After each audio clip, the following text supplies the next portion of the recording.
안녕하세요. 에듀윌 윤성훈입니다. 우리 이제 상반기가 도래하면서 본격적으로 공공기관들 채용이 시작이 되고 있는 것 같습니다. 그러다 보니까 지원자분들도 그동안에 이제 준비했던 내용들을 바탕으로 해갖고 공공기관 채용에 좀 더 적극적으로 임하고, 그다음에 자소서를 써야 될 일들도 굉장히 많아지게 됐는데, 우리가 굉장히 많이 기다리는 공공기관이 떠버렸어요. 한국철도공사가 채용이 시작이 됐죠. 그래서 아직 아마 실제로 지원 자체는 불가능하지만 3월 11일 날 여러분들이 온라인을 통해서 한국철도공사 지원이 가능할 겁니다. 예년에 비해서 인원수가 조금 더 확대되고 상반기 중심으로 인적 자원에 대한 채용이 있겠다라고 하니까는 철도공사를 준비했던 분들이면은 내가 완성된 모습이든 완성되지 않은 모습이든 간에 어쨌든 이번 채용에는 자소서를 쓰시고 그다음에 시험까지를 응시하시기를 추천을 드리도록 하겠습니다. 간단하게 오늘 시간은 한국철도공사의 자소서에 대한 간단한 가이드만 잡고 그다음에 어떻게 문항별로 접근하면 좋을지에 대한 얘기들을 한번 해볼까 합니다. 자, 한국철도공사 자소서가 작년 대비해서 굉장히 큰 폭으로 변화가 있었습니다. 그래서 글자 수도 약간 늘어났고요. 문항의 내용이나 방향성들이 완전히 달라진 부분들이 발생을 해버렸죠. 그래서 우리가 작년 기준으로 이렇게 작성해야 되겠구나라고 생각하고 있는 부분이 있다면 그 부분들은 여러분들이 다시 재작업을 통해 갖고 자소서를 작성해야 되는 부분들이 있을 겁니다. 그리고 스토리텔링을 해야 되는 내용들보다는 내가 이 회사를 들어오기 위해서 얼마나 열심히 준비하고 노력했는지, 또 회사에서 일하면서 어떠한 성취를 낼 계획을 가지고 있는지를 집중적으로 조망하는 글들이 많기 때문에 여러분들이 그런 부분들에 대한 포인트를 잡아갖고 자소서에 대한 접근을 해주시면 좋을 것 같습니다. 자, 1번 문항만 간단히 한번 살펴보도록 하겠습니다. 1번 문항 같은 경우에는 지원하게 된 동기와 입사 후 10년 뒤 지원 직무와 관련된 본인의 진로 계획을 작성해달라는 문항입니다. 약 1000바이트 정도의 구성이 필요하고요. 그 다음에 1000바이트 정도 된다라고 하면은 550자 정도로 글자 수를 여러분들이 맞춰서 적는다라고 하면은 대략적으로 1000바이트가 되지 않을까 싶습니다. 자, 이 글을 적을 때 여러분들이 꼭 집중을 하셔야 될 부분들은 뭐냐 하면은 기업 분석을 우선적으로 진행을 하셔야 됩니다. 올해 년도, 작년도 해갖고 한국철도공사가 가지고 있는 여러 사업적인 이슈나 아니면 여러 활동들을 기반으로 해서 내가 이 회사를 이러한 이유로 지원한다라는 기본적인 지원의 포인트를 잡아주시는 게 중요할 것 같습니다. 특히 여러분들이 실제로 회사를 지원하는 동기를 적는 부분에서 개인적인 얘기들이나 아니면은 내가 열차를 많이 이용하면서 코레일을 꼭 들어오고 싶었다라는 막연한 동기를 제시하기보다는 구체적으로 코레일의 사업적인 모습이나 현황들을 보면서 그 지원의 동기들을 잡아주시면 좋을 수밖에 없는데, 예를 들면 사무 영업 직무를 지원하신 분 같은 경우에는 얼마 전에 내가 카카오톡을 이용해서 열차를 발권하는 그런 시스템이 생긴 거를 경험하게 됐는데, 이렇게 계속 발전하는 기업인 코레일에서 함께 일하고 싶다라는 생각이 들어서 지원하게 되었다라는 형태의 접점 포인트로 얘기할 수 있을 것 같고요. 기술 직렬 같은 경우에는 인공지능을 이용해서 선로 관리를 하고 아니면은 차량의 최적화를 위해서 여러 가지 연구 개발 활동들이 이루어지는 코레일의 모습들을 보면서 지원의 이유를 찾으셔도 무방할 것 같습니다. 자, 그래서 여러분들은 코레일 지원 동기를 잡는데 기본적으로 이 기업이 가지고 있는 사업들이나 어떤 연구 활동들 아니면 하고 있는 여러 가지 시행되고 있는 모습들을 기반으로 지원의 모티브를 잡는 게 좋겠죠. 그냥 막연하게 너네 너무 들어가고 싶었어라는 접근보다는 이러이러한 이유로 내가 여기를 지원했는데 그 이유가 기업의 어떤 사업적인 모습을 바탕으로 하면 좋다. 자, 그래서 그 자료들을 찾기 위해서 알리오 사이트를 활용하시면 가장 좋습니다. 그래서 알리오로 들어가셔서 코레일의 알리오 경영 공시 자료 중에서 가장 최근 자료인 주요 수시 공시 자료의 어떤 경영 혁신 사례라,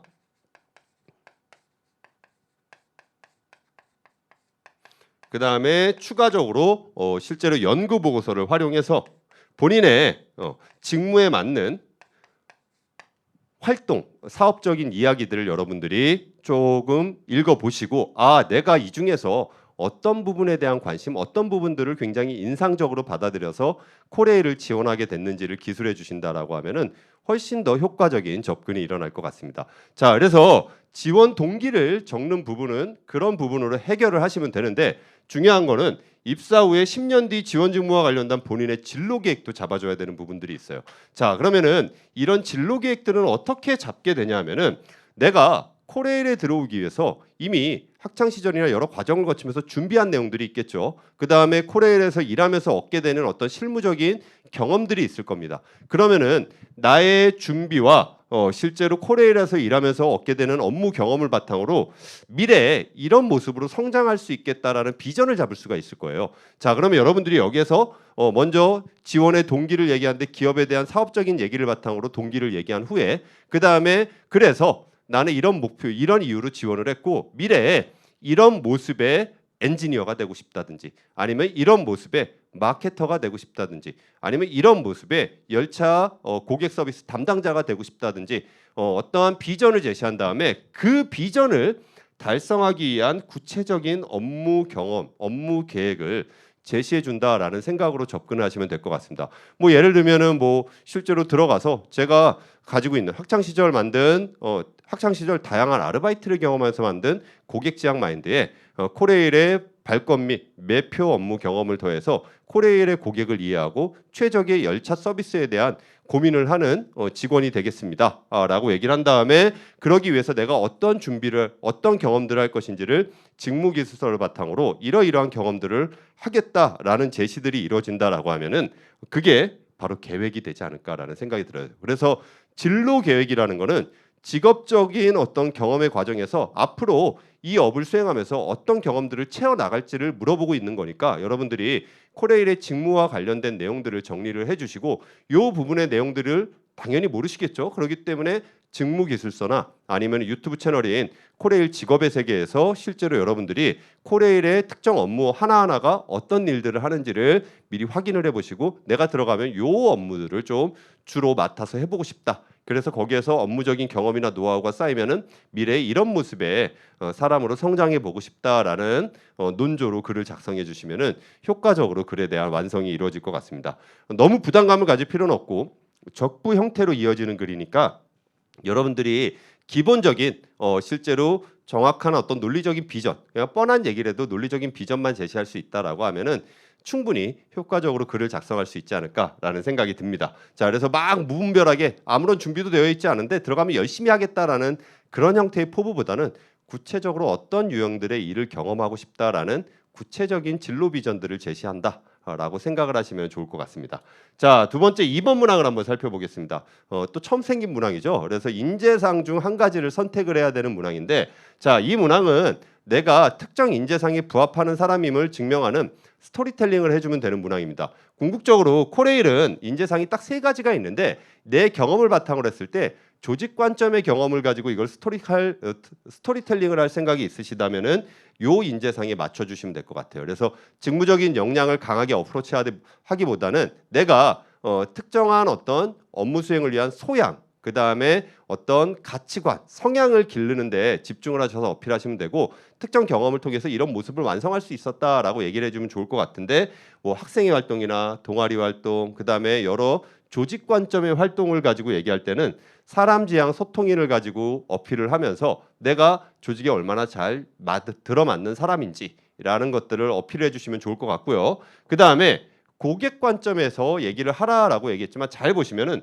고객 지향 전문인입니다. 그래서 행정직렬을 지원하시는 분들 같은 경우에는 다양한 고객을 익히고 고객 지향 마인드를 기르고 고객을 위해서 조금 더 발전된 사례가 있다라고 하면은 내가 조금 더 좋은 서비스를 제공한 경험이 있다라고 하면은 그 방향으로 써주시면 좋을 것 같고요. 그 다음에 반면에 실제로 기술직렬을 지원하시는 분들은 직접 고객을 대면하는 과정은 따로 없기 때문에 내가 학습적으로 실제로 이 분야의 전문가가 되기 위해서 얼마나 성장을 했는지에 대한 스토리라인을 잡아갖고 얘기를 해주시면은 좋을 것 같습니다. 자, 그래서 뭐 이런 예시를 들 수가 있겠죠. 그래서 코레일에 다양한 어떤 아니면 실무를 경험하며 여러 현장의 문제를 직접 해결했던 경험은 코레일에 요구하는 고객 만족을 위해 지속적으로 학습하고 노력하는 고객 지향 전문인에 부합한다고 생각합니다라고 제시를 던져준 다음에 내가 학교 생활을 하면서 학문적으로 이런 것들에 대한 공부를 했는데 이거에 실무에 적용한 경험이 없어갖고 현장 실습을 나가게 된 거예요.